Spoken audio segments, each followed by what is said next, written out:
Jai Hind children. Hope you all are well and healthy.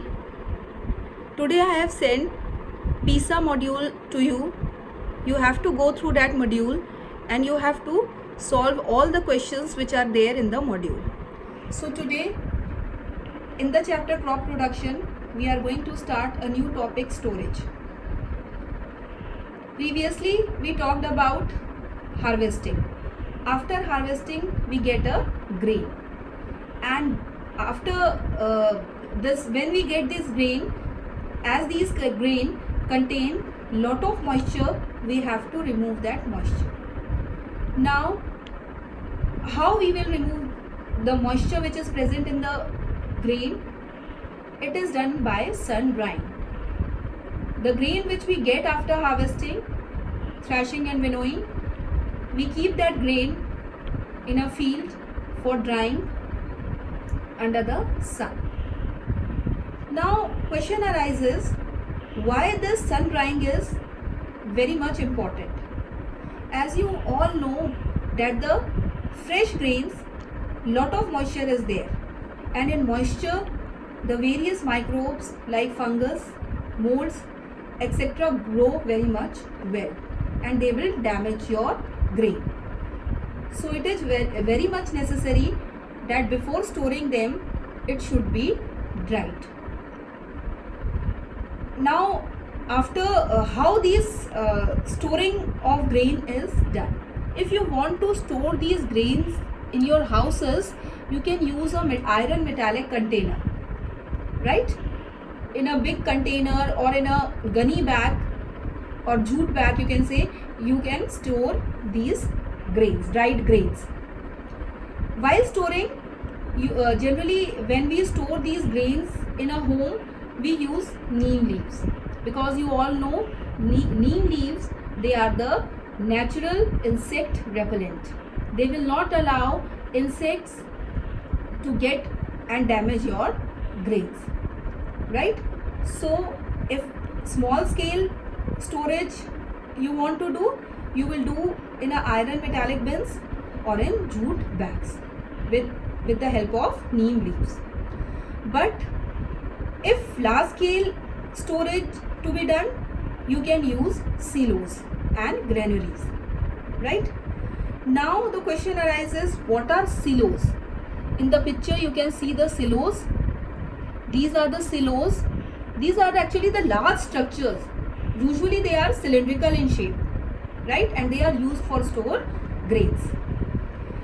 And major difference between silo and granary is that in silo, the inbuilt arrangement for the protection of grains, they are there. Protection of grain, they are there. While if you will store the grains in a granary, what you will see? In the granary, periodically you have to do the chemical treatment, right? So granary, now the question arises, what is a granary? Granary is a big godown. It is a big godown, you can say big room, in which large number of grain is stored. And how this grain is stored? They are kept in a gunny bags. Gunny bags means jute bags. Inside jute bags, the dried grains, they are kept, and the mouth of the gunny bag is stitched, and one above the other, these gunny bags are kept in a godown. But before storing the grain, wherever you are storing the grain, you have to keep certain things in mind. The room in which you are storing the grain, it should be ventilated. Means lot of windows or ventilator they are there so that air can pass, right? Beside this, the room should be free of moisture, because as I told you earlier, if moisture is there, the various microbes like bacteria, fungus, molds, they will grow and they will damage your grain. And the gunny bags which you are using for storing of grain should be dried. Means moisture should not be there.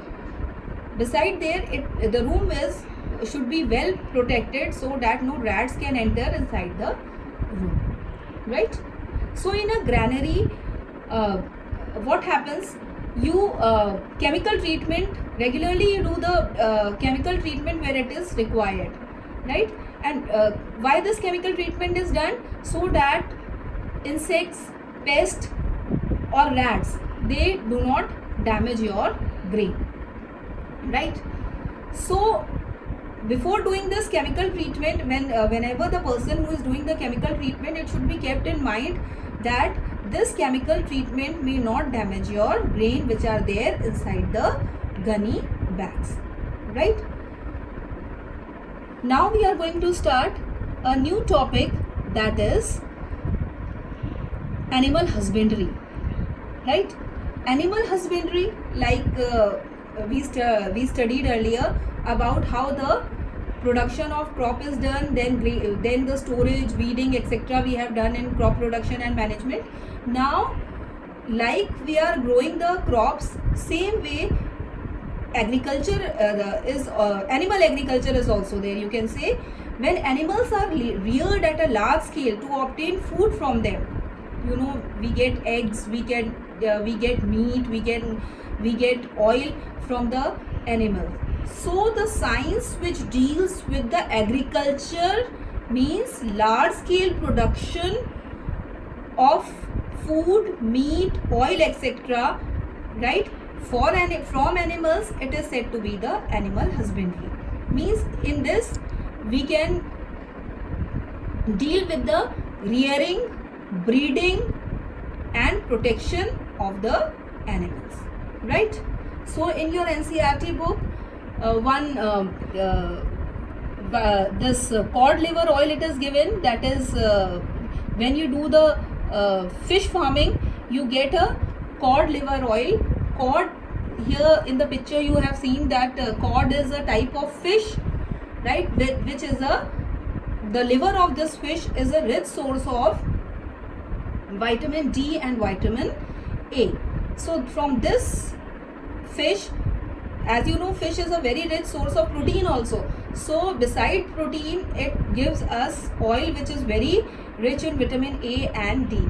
So whenever we get deficient in vitamin A and D, we take a capsule. It may be in the form of oil, it may be in the form of capsule. So we can use this capsule when we are deficient in vitamin D or vitamin A, right? So now here we end this chapter, crop production and management. Tomorrow we will start a new chapter, that is microorganisms, friend and foe. So today children itself, I will be sending you the NCERT questions. You have to solve those NCERT question in your notebook, right? And tomorrow if you have any query, you can ask. Beside this, tomorrow we will start a new chapter, that is microorganisms, friend and foe. Thank you very much children. Thank you.